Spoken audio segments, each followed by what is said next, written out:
Hello everyone, welcome to Green New World. My name is John Touloupis. My name is Alexios. We got a really cool interview with Alysia Helming and Vivian Panou. They were amazing. Super smart.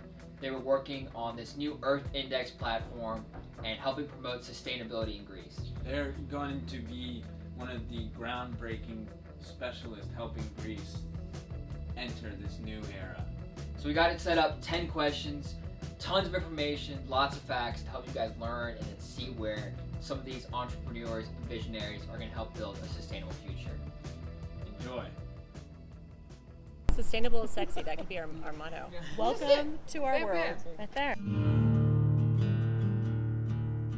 20 years ago, my husband and I started the first wind farm company in Kansas.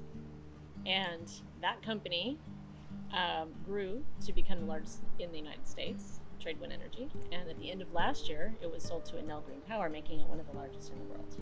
That was the beginning of my experience in clean energy.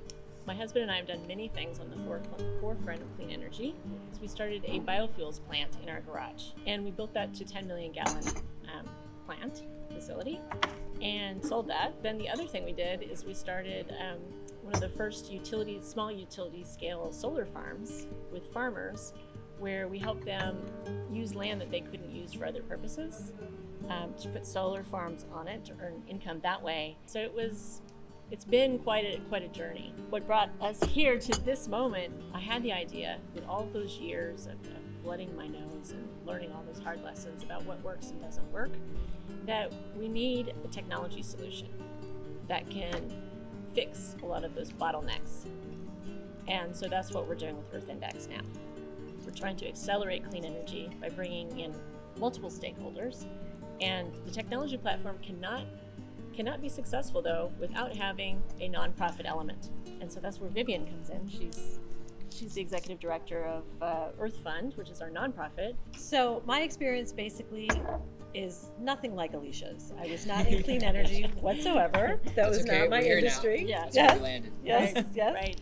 Basically, my first career was I was a reporter. I was a producer. I was on air for a good decade. I would do a lot of historical pieces, a lot of pieces relating to religion, relating to culture and arts. And I was always just interested in how the world worked. Then after that, I got slowly into working for a very green, sustainable manufacturer. And that was basically where I landed and learned pretty much everything I know about sustainability. That company was extremely proactive about sustainability. They were the first to achieve carbon neutrality, water neutrality, platinum zero waste certification. And I had the position where I got to go out to schools and teach children about what green chemistry was. Also, I got a little bit of the importance of clean energy because of my huge desire to be a change maker in this world. Alysia kind of saw that flame brewing inside me. Kind of. My goodness, she's amazing. And she reached out. I have to have you. You have to come and join me. My parents were Greek immigrants. They moved to Chicago in the mid-60s. They jumped ship, literally, my father did, in Baltimore. And I always came back to Greece. Alysia approached me and said, this is what we're doing, and we're going to be starting with Greece. That's our first country. What do you think? And I said, well, of course we're going to start with Greece. That's where technology began. Yeah, ancient innovation, right? It's from here. It's all Yeah, from here. that makes So sense. let's create the new innovation. Let's have Yeah. Greece Of course. be that blueprint, Right. for the rest of the world to follow. I've always wanted to give back one way or another to this beautiful land, right? And now I'm able to do that. So for me, it's really a heartwarming project. I'm able to come back to the mother country and do some good and help people here do even more good for future generations. Yeah.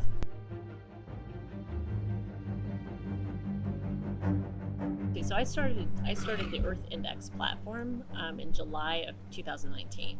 I came here to Greece in October, and I met some of the core members of my team. I knew I wanted to do it here because I have a love for Greece. I've written a book that was set here. It was a fantasy fiction novel, and I've been working on some TV series. I have a creative side to myself too.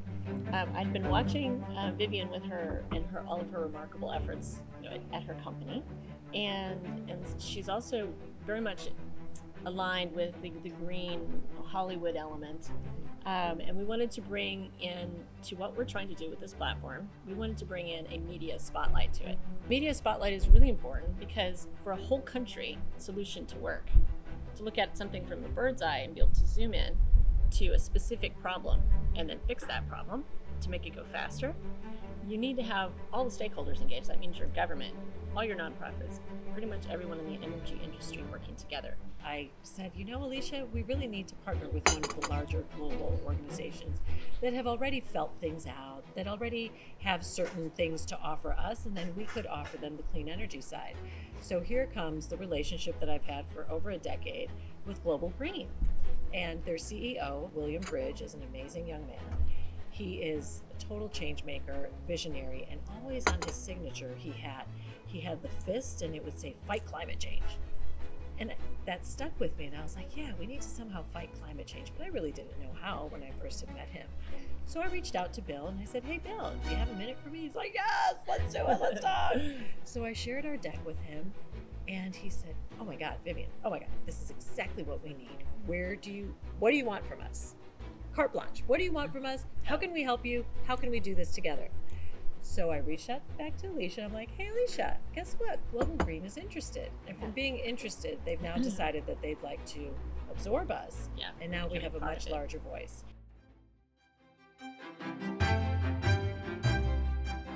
The idea is to bring a platform together that can work for a whole country and can be moved then to another country and another one and another one. We need to bring the biggest technology players together and the best. Because otherwise, you'll always be fighting against those guys. It's better to join forces. Our software, what it does is we bring all the data in that you would need to evaluate where to put the best solar or wind or hydro or different types of renewable projects. We bring them in maps. So this one might be, here's our solar information. Like, where's the sun shine the most? Where's the best wind? What land parcels are available? So all the different things that wind and solar and renewable developers look at will be in this software. That's the first thing we do, and that's a big value add right there. It's smart from a country perspective to say what's best for the whole country, because we have a climate issue now. We have a ticking clock. We don't have time for you guys to argue over what's better for solar and wind and what might work and what might not work. We're very fortunate to have the administration that's in office right now here in Greece. We have been welcomed extremely warmly. The only challenge that I see is not how they're receiving us.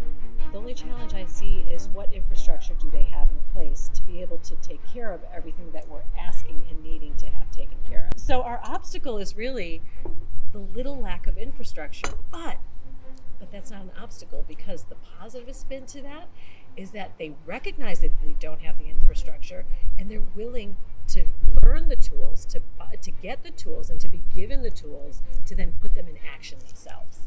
Yeah. That is the sweet spot. That's the opportunity. Yeah. We're excited to be able to help them. Yeah.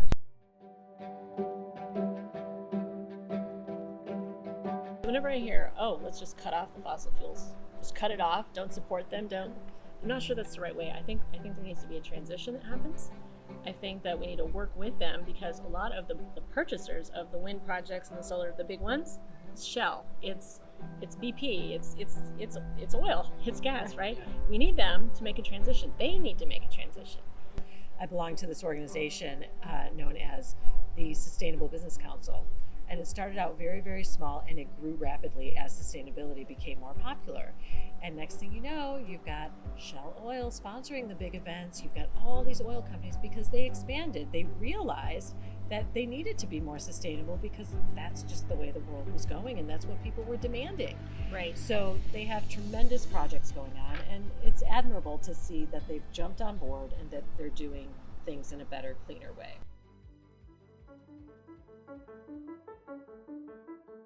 With the way we're building our nonprofit and our for-profit, our nonprofit has the ability, it looks like, to create some original television programming that will be on streaming video, right? So when we create that here in Greece, it's going to be at our first school, okay? Just yesterday, President of Athens College formally approved us to be their pilot school, their pilot site, to where we're going to go in and we're going to implore children to think differently about clean energy.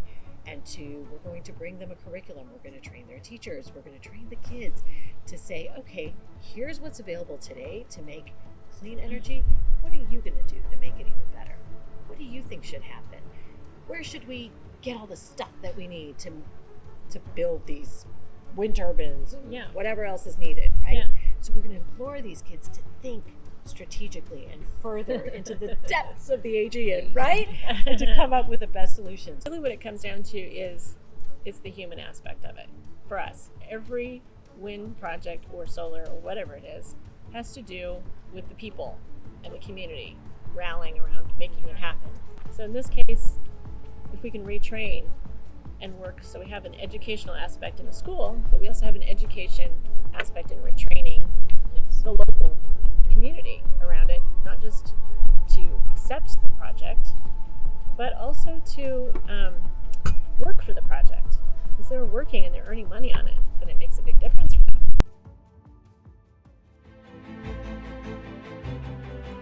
So for my technology platform, I had to look at a variety of ways to finance it, because they're like, a whole country? You're going to do that? Really? It didn't sit well with most VCs. The VC model does not work for what I'm doing. It just doesn't. It's okay. I'm all right with that. But that's why we had to go to this nonprofit, set up a nonprofit that can bring in donations to fund some of the aspects of this that are risky. And I'll tell you a big risk. That is these little islands, for instance, or local communities, they don't have everything digitized. So my idea was, let's bring everything together in this digital platform. How great. That's what the nonprofit's helping with too. We can do fundraising drives around targeting a community where we can see there's a problem, and we can bring visibility from the government level to where they go, oh, wow, we have all this data from this area, but this little area right here we don't have anything there. So we should fund the effort for that government office to be upgraded. Then the government can do that for themselves.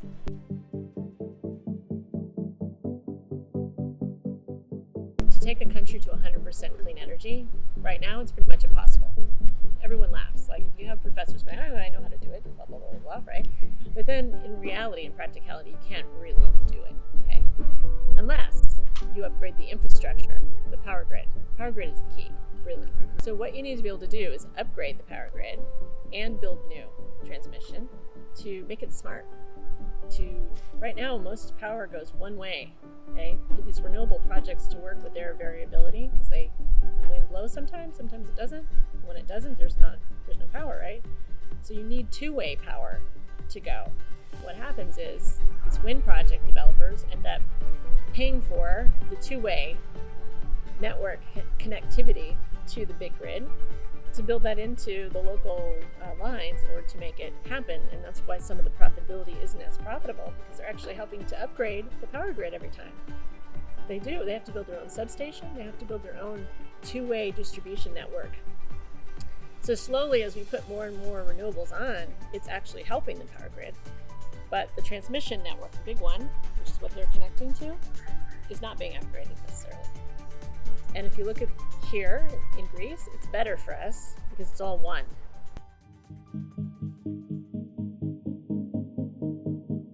Nonprofit in the meantime is going to be building, right? We're going to be working. We're going to be boots on the ground, changing curriculums in schools, starting off with, or adding to the curriculums in schools, like beginning with Athens College.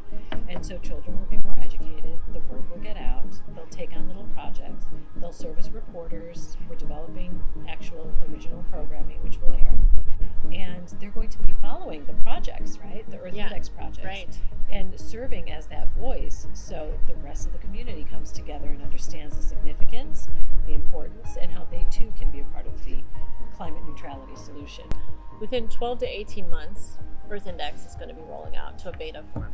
The first beta model will not be perfect. Like I said, we'll go, oh, we have all these gaps in our data, right? We don't have this island does not have the ability to give us the information we need in all cases. So that's when we go back and we start driving towards mapping out where we're going to go and how we're going to actually accelerate this. But the first step is to look at the full map and go, where are the problems, right? Bring it all together for the first time. Where are the problems? And then you can hone it in from there. So I would say over the next 3 years, the Earth Index platform could be robust and working. I tell you what, I'm really excited to hear more about that Earth Index platform. The way that they can apply it to different countries based on geography and find the best ways to use different technologies. That's gonna be huge. So if you can go in and know, hey, we need this much financing, we'll get this much solar, we'll get this much wind, and you can apply it anywhere, that's really cool. Yeah, I'm so thankful we got to talk to two powerful women leading the way in our home country, Greece. Right. So Earth Index is about to explode. You got some big partnerships with Global Green lined up as well, and we're just excited to see how it keeps growing. Right, we are. So like, comment, and subscribe, and remember, together we can build a green new world.